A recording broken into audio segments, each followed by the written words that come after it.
Year, what's good? What's good, man? First things first. I'm gonna give my shout outs out. So definitely shout out to Rap God Reloaded. Shout out to Militant King. Shout out to my dude Simply. Definitely Flight Sports TV. His whole entire panel, his whole entire fan base. Um, yeah, man. Just moving forward, I just wanna keep it 100 with you guys, man. I think the NBA is setting the situation up between Kyrie Irvin, the New Jersey Nets, LeBron James, and Kevin Durant. Now I'm gonna be honest with y'all. Y'all gotta just see where I'm coming from, man, because everything that's happening is a little bit weird. Um, It's a sideswipe situation, out the blue situation. Nets have been doing awesome. Like I said on my last video, they basically came back from the brink of destruction, um, stabilized the ship. They got rid of Steve Nash, which I thought that was the ultimate thing they needed to do once they did that. Jock Vaughn came in and basically stabilized the ship. For the trade deadline to be so close and for something like this to come out the blue like this, you gotta look at it with the rock eyebrow, you know what I'm saying? Definitely gotta look at the situation with the rock eyebrow. Now, this is just speculation and this is just my opinion, so I'm just speaking for myself. I'm not including anybody else. This is just how I feel. But the situation is too out the blue. And I honestly believe that the NBA is setting this situation up. It's so crazy because they were basically against Kyrie for a while, but I think for some reason, I don't think the NBA feel like they want to go through another playoff series or another playoff situation without the Lakers. Now, for some reason, I feel like they're trying to fast pace or fast roll away to get Kyrie with LeBron and AD, and they're gonna cross their fingers and hope that's gonna help out the rest of the season and get the Lakers somehow into the play-in and/or playoffs. Whether or not that's gonna work or not, I'll save that for another video. But in my opinion, I look at this as sabotage. I look at this as the Chris Paul situation, but at another angle, because we all know that Chris Paul was supposed to play for the Lakers along with Kobe Bryant. Also, Kevin Garnett was supposed to be playing with Chris Paul and Kevin Garnett for the Lakers with Kobe. Somehow the NBA stepped in and they basically drew a line through that. So right now, I think what they're trying to do is draw a line through Kevin Durant, and I don't know why they aiming their situation at Kevin Durant the way that they're doing it at the moment, because KD's putting a lot of work in order to make sure that team is successful. Granted, it is a job, so yeah, they got to come to work. They got to do what they got to do.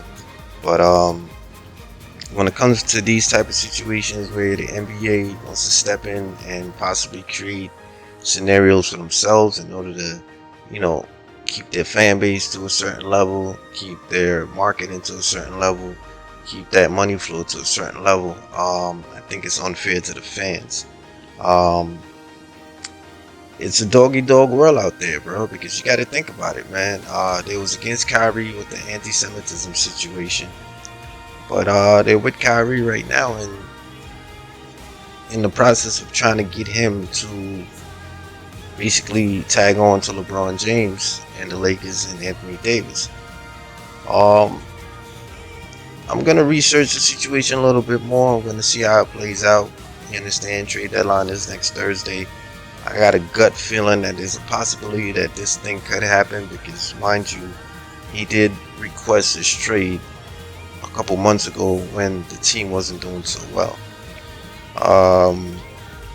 They ended up getting rid of Steve Nash, and that kind of like evened out the situation a little bit, but then we still had the anti-Semitism debacle dealing with, and yeah, they got through that too. But I'm gonna keep it 100 with you guys, man. I don't think this is straight up Kyrie. I think the NBA has a lot to do with it. What's crazy to me, it's similar to the Shawn Michaels and Bret the Hitman Hart situation. I know a lot of people don't know about that, but do your research on it. Where Shawn Michaels basically stabbed Bret Hart in the back. Now, in my opinion, Kyrie is gonna go down as one of the most untrusted teammates ever in the history of the NBA if he pulls his trigger and goes along with the situation. Basically, he did it to LeBron, leaving the Cavs. He did it to the Celtics, leaving Boston. He talked KD into signing with the Nets, and KD could deny that all he wants, but KD was going to go to the Knicks. Unfortunately, James Dolan was the situation as to why Kyrie didn't want to go to the New York Knicks, because obviously Kyrie didn't feel like he was going to have the pull that he wanted to have. So with that being said, the next best thing, right across the bridge, you got the Brooklyn Nets. So that's what where he chose to go. See, where it becomes, I don't know the right word to use. I want to use the correct word, but it's a little bit devilish to me. Is that KD basically left the Golden State Warriors, decided to come with you to the New Jersey Nets. You create so many problems throughout the years, and basically, I think it's a foregone situation or foregone knowledge that basically they only signed you for one more year. So once you get out this year, you pretty much can do what you want over the summer, go wherever you want over the summer. But you're leaving KD high and dry. Mind you, he chose to go there with you. So it kind of makes KD looks pretty bad. And why it's pissing me off a little bit is because if the NBA is behind this situation, they're basically trying to throw another stain on KD, in my opinion. So they're going to throw a stain on him, but they're going to throw a shine on LeBron James. I don't know what it is about this LeBron James character, but they tend to do a lot for this dude, more so than I think they need to. LeBron is not it. No matter what anybody tells me, he's really not it. But y'all could be fooled if y'all want to. That's just my opinion. That's the way I look at it. You want to look at it differently, that's totally up to you. But Kyrie is definitely gonna put himself where his career, or basically his positioning on how he's able to manipulate teams and manipulate teammates and put himself in a position where he's super selfish and just thinks about himself. His legacy is not going to look too good off of that. And granted, these dudes are getting paid, so these dudes nowadays, they don't really give a damn about their legacy. As long as they get paid, they retire, they do what they do. Who cares what people think, I guess. We're in the age of social media, so I guess everybody's kind of like numb to the situation because every minute they're on social media anyway. So, hey, I guess that plays a factor. But what I will say is this: at the end of the day, it's not a good look for Kyrie based on his legacy. He's not going to look too right with the situation. He's basically an untrustworthy teammate. Basically sells out his teammates. He did it to an awesome, pretty much half player, and by half I mean Hall of Fame player, in basically KD. Now you're gonna sit there and run back to LeBron James, and I'm gonna be honest with you, like, I want to watch my words, but he looks like a sucker, bro. If he runs back to LeBron James, basically looks like a sucker. And I really think the NBA has something to do with this. I think this is planned. I think this is a setup situation. Kyrie had a lot of good things to say about LeBron the other day. He's been praising LeBron a lot for a while now. And basically, I guess he wants to run back and be that little brother. It's all good. Run back and be that little brother. Uh, Obviously, we all know that LeBron is on the hush hush. Basically, he puts himself in a position where he doesn't say too much, but yet he says a lot. He'll be the first person to say, it's not me dealing with this situation, but then he'll drop his thoughts on the situation, even though it's not him dealing with it. Anyway, man, the bottom line I just want to get over to you guys is that basically, from the way I see it right now, the NBA is setting up the situation. There's a strong possibility some form of trade could happen. When it does happen, they're going to leave KD basically high and dry. Of course, he's going to do his thing because KD's a baller. That's what he does. But the legacy of Kyrie Irvin is definitely going to be somewhat towards the legacy of a snitch. And when I say that, I mean he's basically an untrustworthy person. That's just my opinion. You can't trust this dude. You know what I'm saying? He's going to roll with you, but he's only going to roll with you for his convenience. And as soon as it's inconvenient for him, he's no longer going to give a damn about you. And that's just the way I see it. And I think he's super selfish. There's a lot of things I like about the dude, but at the same time, we're talking basketball. When it comes to basketball, you gotta have some type of loyalty to your teammates. And right about now, that man does not have it. He does not have it. And the fact that the Nets are rolling and they're in a good position, and he chooses to do this at this point in time, is obvious because it's the only opportunity that he has. This is the reason why. So obviously, it's something that was thought about. Unfortunately, there's a deadline to it. So basically, you got to pull the string now. So a lot of people want to sit there and say, oh, why will he come up and do this now? It's because the trade deadline is on Thursday. So either you grab your balls now and say what you got to say, or time is going to pass and you're going to have to wait for the off season. Which would have been the better thing to do, the more manly thing to do. To me, what he's doing right now is bitch, looking feminine out there. But like I said, man, that's just my opinion. Anyway, man, we're gonna listen to this Jacques Vaughn interview right quick. Basically stating, currently where the situation is. He ain't dropped that many dimes, but at the end of the day, the best way to kind of foresee the situation and have like an inside view on the situation or bird's eye view on the situation is always through the coach, up until you can actually hear the players speak. It's obvious you're not going to hear nothing from Kyrie too much right now. You're not going to hear too much from KD right now. But it's going to put the Nets in a really very peculiar situation, because right after the trade deadline happens, that's when they're all going to start talking. Right now, everybody's trying to, scrummage and, frantically try to figure out a way that they can make this trade happen. And at the end of the day, he's not going anywhere. It's not. When I say anywhere, I don't mean as he's not leaving the Nets. I mean he's not going to go just anywhere, or in terms of any team. There's a good chance it's the LA Lakers that he's headed to. But I'll say this, man. Anthony Davis is always one injury away.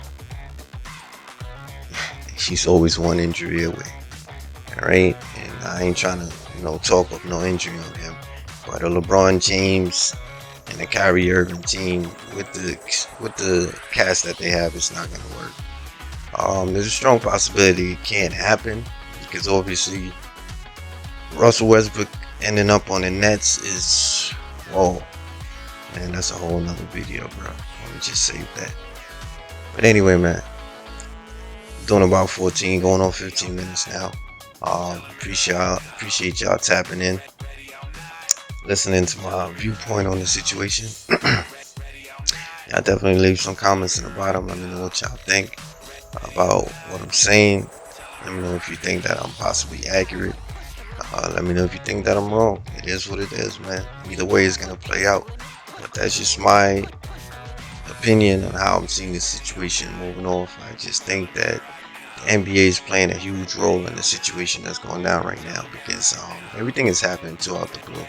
And the reason why it's happening the way that it's happening right now is because there's a deadline. There's a deadline. There's a date set that could pass, and if that date passes, nothing can happen. You understand? And I just think that's where the situation is right now. They're trying to help out LeBron. They're trying to help out the Lakers. They're trying to get them somehow into the playoffs. Obviously, they're not going to see the finals. I'll save that one also for another video. Anyway, peace and love, man. Y'all let me know what y'all think. Drop some comments in the bottom. If you're brand new to the channel, Talented TV, make sure y'all subscribe. Once again, shout out to Rap God Reloaded, bro. I'm not even gonna lie to you, bro. I do appreciate the love that you send. I appreciate your consistency, bro. And I appreciate you rocking with me the way that you've been rocking with me. And that's without a doubt. Shout out to Flight Sports TV. Y'all make sure y'all type that into your search engine. Y'all go find that, man. I'll leave the link in the description also. You know, y'all tune into that site, man. And yeah, man, it's open panel, so y'all can hop up on there and speak your mind whenever you want. It's like cool as shh. You know what I'm saying? So at the end of the day, it's good people, it's good vibes. Y'all shoot over there and make it happen, man. Speak your mind. With that being said, I'm Ghost. I'm gone. Yeah. Out. There were several reports regarding Kyrie yesterday. Is there any update or anything that you can tell us more regarding his status? Yeah, he reported some calf soreness, so he'll be out tonight. TJ will go on the court and do a vitamin here in a little bit, but doubtful for tonight. And Ben will be out tonight. So those are your injury updates from me. Jacques, what's been your conversation with Kyrie about what would make him want to leave at this point? Yeah, I think overall, yesterday I touched bases with every single player. That was a day for me to get what you need, and mine was to conversate with every single player. I'm not going to speculate on stuff that's out there that's been reported. My job is hopefully to stay consistent. Hopefully I've been that way with you guys and with our group. And I touched base with our guys, every single one of them yesterday. Yeah, I wouldn't want to ask you to speculate. I'm asking without any great detail. I'm not asking for minutes of the meeting, but I'm just curious what your conversation with him was like. Did he express to you, that he wanted to leave, or give you any kind of reasons why he might want to leave? I didn't ask those questions. There's a business side to this thing and there's a human side to this thing. I elected to touch on the human side and check on him as an individual. I'll leave the business side to Sean and that group.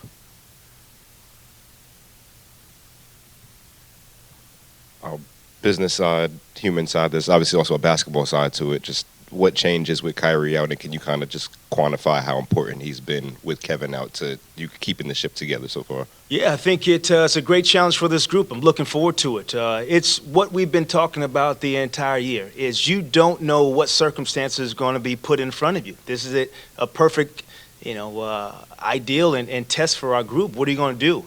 Are you going to step up or are you going to show up? And so that was the message to the group today. You show up and do the work. People are going to praise you, you show up and do the work. You're going to criticize, show up and do the work. People might not even notice you. Show up and do the work. And that's what this group has to do. And the second half of that question, just obviously with Kevin out, Kyrie obviously picked up his scoring and what have you. Just how important has he been to keeping the ship afloat while Kevin's been gone? Yeah, Christian, we've, found ways to figure things out. We'll continue to try that. We've been shooting more threes, trying to play at a faster pace without Kevin. Now without Kai tonight, we're going to need some ball movement, some energy towards the rim. Our bigs got to be special as far as making decisions in the paint, on the perimeter. They'll have the balls in their hand. And then we need everybody to bring their A game and play as a group. Jack, is Kyrie going to be here tonight? I'm not sure about that, Nick. I'm still getting details from our group if he's going to be here tonight. Was he at the walkthrough? He was not at the walkthrough. Do you feel like he's letting the team down? I'm not going to, speculate on what they think. Well, what do you think? I think you have a responsibility as a basketball player, like I do as a coach. I show up, I do my job every single day. That's what I signed up for. And that's my expectations for 1 through 17. Jacques, are you preparing for life without Kyrie possibly going into the next week, or is there a chance he could play in the back-to-back on Monday? I'm just going to be concerned about tonight, Alex. I'm not going to complicate this thing at all. I am, you know me, I'm simple, man. I'm not going to look forward. I hope that sun comes up tomorrow, but I'm going to take advantage of today at 6 o'clock and do my job, best of my ability. Do you get the sense from when you talked to the players yesterday that they were surprised or shocked by Kyrie's asking out? Well, I talked to them, you know, we were there in the morning. So the course of the day, I just got a chance to hit everybody. Our conversations were more than basketball, life, checking in on them. I never want to speculate what a player feels inside. Their feelings are their feelings. And I always validate that for the sake of they earn it. So I won't speculate. Jacques, you've been in this league a long time as a player before being a coach as well. So you have an idea about locker room dynamics. What does it do, do you think, to a team's locker room dynamics or just the camaraderie when one of your biggest players has made it public that he wants out, that he's not interested in playing with you anymore? Yeah, I think you make this as simple as possible. With the group, you're extremely honest with these guys. They get their news the way they want to. They can talk about it. They can always talk to me about it if they have any lack of clarity of what's going on. So I think that's the approach with this group is focus on today. That doesn't change. We've been really good at just locking in and doing our jobs. Don't forget that piece of it. So continue to show up. And if you do have some sort of lack of clarity, then come to me. And because I still want you to play with a free mind and instinctive when you're on the floor. You guys had obviously revived yourselves pretty well up until Durant goes down and still stabilized a little bit in recent weeks. Does this take a little bit of that air out of the revival? I hope it doesn't. I hope it lifts the group up and that they can pull together and show some resolve together. And I'm going to continue to say it. I mean, the words I'm going to continue to use with this group is continue to show up. Show up and do the work. And you can live with what happens after that. Whatever results, show up and continue to do the work. So that's going to be the message to the group. I'm going to try to lead the charge and keep them focused, Howard. And I have full energy and belief that this group will continue to thrive.